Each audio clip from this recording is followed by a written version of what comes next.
Can you trust AI to plan your cybersecurity career? Let's find out. Hi, I'm Steve, and welcome to my channel.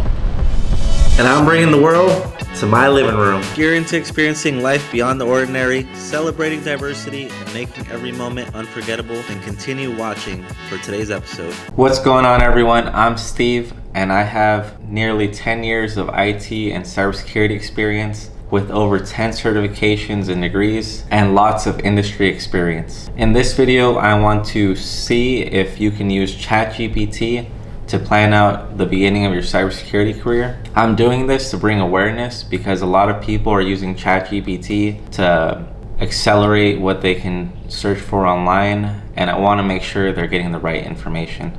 I'm going to be going over how to become a security analyst from scratch, how to become a security engineer from scratch, and how to become a penetration tester from scratch. Let's jump right in. I will be using ChatGPT 40, which is their latest model, to answer all of these questions. So first up, how to become a security analyst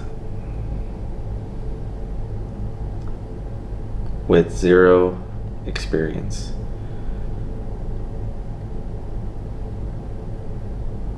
Let's see what it says.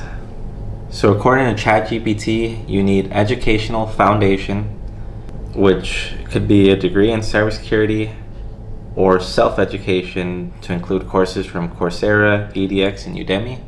You can get certified with entry-level certifications such as CompTIA Security Plus, CEH, CYSA, and CISSP. Then it says you can build practical skills using a home lab. Next up, it says gain experience doing internships and entry-level IT jobs, networking by joining professional organizations such as ISACA and ISC Squared, attend local conferences and meetups, and bolster your LinkedIn preference. Apply for jobs, tailor your resume, prepare for interviews, and start small. And continuous learning. Stay updated with the latest threats, technologies, and best practices, and then go for advanced certifications such as the CISSP, CISM, or CISM to further your career. So starting from the beginning, if you can't afford college, I would definitely say do the Coursera, EDX, or Udemy courses, but I would start on YouTube. Start with the free stuff. There's no reason to spend any types of money if you're just learning. There's a plethora of information just on YouTube. That's good. There's channels such as Network Chuck and other people that can get you started right away. For certifications, Sec Plus is a definite must. I agree with that one because if you're applying for DoD or cleared jobs, you gotta have it. There's no way around it. CEH is if you wanna go more red team, but I've heard mixed reviews on that and I wouldn't go for it, at least not yet.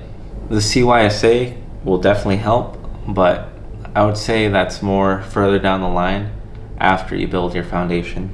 And CISSP, if you're entry level, don't even think about that yet. Worry about getting your foundation first. For the practical skills, such as the home lab and CTF challenges, there are sites such as TryHackMe and Hack the Box that offer free rooms, and if you pay around $10 to $15 a month, you can also get the premium membership to be able to get some sort of experience. So I would say go with those. Open source contributions, nothing wrong with that. I think that's a good one. As far as gaining experience, internships and entry-level IT jobs, also definitely agree. The purpose of cybersecurity is to be able to defend the organization's network. And if you don't know what the network is or know anything about the network, then it's almost impossible to be able to defend it. That's why you got to build up your knowledge in a help desk, learn your way around the computer, around the network, the front end if you're more on the coding side, and then go from there. Networking, 10 out of 10, you got to do it. Even on LinkedIn, reach out to people in your area that are in the positions you want to get and see if they can help you out. Give mentorship or coaching, and just keep posting to show what you're learning. Hiring managers and recruiters like that. Then it says apply for jobs. You miss 100% of the shots you don't take, so apply for everything within your scope that you have a chance of getting it, and who knows, an employer might take a chance on you. So definitely do that one. For continuous learning, keep going. It's a marathon, not a sprint. Build a foundation, get your Sec Plus. Then once you start specializing, you can see, okay, I want to go blue team, I want to go red team, I want to do GRC. That's when you can start to be, okay, managerial, I'm going to go with CISP. Oh, blue team, let's go CYSA. Red team, let's start looking at getting the OSCP. So that's further down the line. Don't stress that just yet. Overall, not too bad. You can definitely take away good information for this one. Now let's go on to security engineer. So how to become a security engineer. Let's go with after having a few years of experience. Entry level IT experience. Just to switch it up a little bit. Most people go security analyst, then security engineer. That's more the generic path.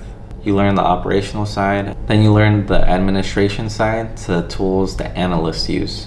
So number one, it says leverage your IT experience, identify security related tasks, and build off of that, such as managing firewalls, monitoring network traffic, or responding to security incidents. That only applies if you're in an analyst role, because if you're in a help desk or a system administrator position, you're most likely not going to be doing that. Unless it's to contain the breach if you're a system administrator. Number two, gain specialized knowledge. This is what I was talking about, getting advanced degrees once you set up on your path. Then develop practical skills for number three, hands-on practice with IDS, IPS, and SIEM to include EDRs. So it says open source projects and CTFs. Once again, you got to get in that hands-on practice. There's plenty of lab environments on TryHackMe and HackTheBox for IDS, IPS, and SIEM, so check those out. Build a portfolio. I agree with this, 10 out of 10. I say start your GitHub account. For security engineers, most of the time they're going to want you to have some sort of coding or scripting knowledge. So in order to get that, build your GitHub, add all your projects on there, build some sort of scanning tool from scratch, log parsing, something that shows that you're working on your coding skills. Don't just complete it, don't copy it off ChatGPT and throw it in there because you didn't learn anything. Learn the foundations, slowly work through your coding skills, and your future potential employer will like that. Networking and seek mentorship, 10 out of 10. Do it. Number 6, tailor your job search. I'm gonna agree with this 100%. I've had advice from people that work for LinkedIn in their HR department. A tailored resume goes a long way. If you're gonna be applying for security engineer slots, pick the top 10 skills that most job applications look for in security engineer positions, such as incident response, coding, scripting, network monitoring, and put that in your resume. Every line on your resume is valuable, so get the max out of that real estate, 100%. Oh, it also says prepare for technical interviews. This is where you open up a LeetCode membership, and once again you look for the top questions asked by interviewers related to security engineering, and you practice those. Go for the easy to medium questions and just drill those into memory in case you get asked LeetCode questions. Number 7, continuously improve. I'll agree with that one. It's a marathon once again. Just keep going, practice every day, stay consistent and dedicated. Number 8, emphasize security engineering skills such as architecture, incident response, automation, and scripting. I basically already covered that. Let's move on to the next one. Oh, that's it. Overall, solid advice. Security engineering does take a bit while longer to achieve, and there's certain things that you are going to have to learn, such as architecture design, system design, and they're going to expect you to know a broad range of knowledge, so keep that in mind. Try to make your knowledge a mile wide and a foot deep on certain topics, and other things such as SIEM, IDS, IPS. Try to really drill in on those. Pick a cloud provider and try to get comfortable in their SIEMs. It can be Azure Sentinel, whatever AWS's SIEM is, or you can go open source and use Elasticsearch, or you can go with the most popular in the industry, which is Splunk. All good resources to learn. One thing that I'll mention is it didn't mention AppSec in this security engineering prop by ChatGPT, and that's very different compared to security analyst to security engineering. Application security is more being a software engineer with the skills of being able to do secure coding practices, as well as securing your CI/CD pipeline. So that's when you want to get real hands-on with coding. That's being like a glorified software engineer. So if you want to go that route, that's going to be a bit off, more to the side. You want to master your coding skills and move up that way. Now let's move on to being a penetration tester. Let's go. So how to become a penetration tester from scratch. Learn networking fundamentals 100%. If you're going to be attacking a remote target, you have to understand how that network traffic flows, how that connection is established, that reverse shell, how you're going to be attacking different TCP headers or whatever have you. So you got to learn your foundations, your basics. Build a strong foundation.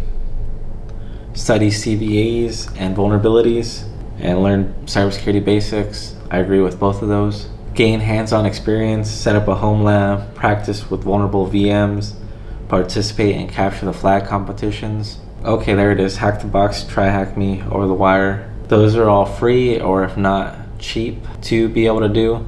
A physical home lab will be expensive. Don't do that right away. If you have a computer with enough space, you can set up different VMs on your computer to attack and defend. So that's definitely a route if you have enough storage space and processing power. Learn pen testing tools. Once again, Try Hack Me and Hack the Box have dedicated rooms for Burp Suite, John the Ripper, Hashcat, Kali Linux. Go with those. Get certified. Pentest Plus, I have that. It set a pretty good foundation. If you're setting for OSCP, Pentest Plus gives you that beginner information. Then OSCP takes it another level higher. CH, I honestly wouldn't bother with that. Just go right away for OSCP. Building a portfolio, document your work, start a blog or YouTube channel. If you put yourself out there, you'll have more exposure and a higher chance of getting recognized. Next up, gain practical experience, volunteer for security assessments, look for internships and freelance opportunities with HackerOne and BugCrowd. Those are platforms where big companies have programs to find bugs within their software. You write up a security assessment. If you find a bug and there's a possibility of getting compensated, that is a lot of experience for zero money down. I say you try those out. Number 8, networking. You can't go wrong with that. Apply for pen testing rules. Once you have a bit of the foundation down, if you apply, who knows, you might get a job. So try it out. Then continuous improvement says go for OSCE. OSCE is down the line, definitely not when you're a beginner. By the time you're going for OSCE, you'll have years of industry experience and a plethora of knowledge. And it's expensive. I forgot to mention, but the OSCP is also expensive. So that's why I say rather go with HackerOne, BugCrowd, Try Hack Me. Build up that experience naturally before you start spending over $1,000 for your OSCP. See if a company will take a chance on you. There's always an opportunity, and keep chasing it. So we made it to the end of the video. I explained if ChatGPT can help you get on the right path for being a security analyst, a security engineer, or a penetration tester. Overall, not bad advice.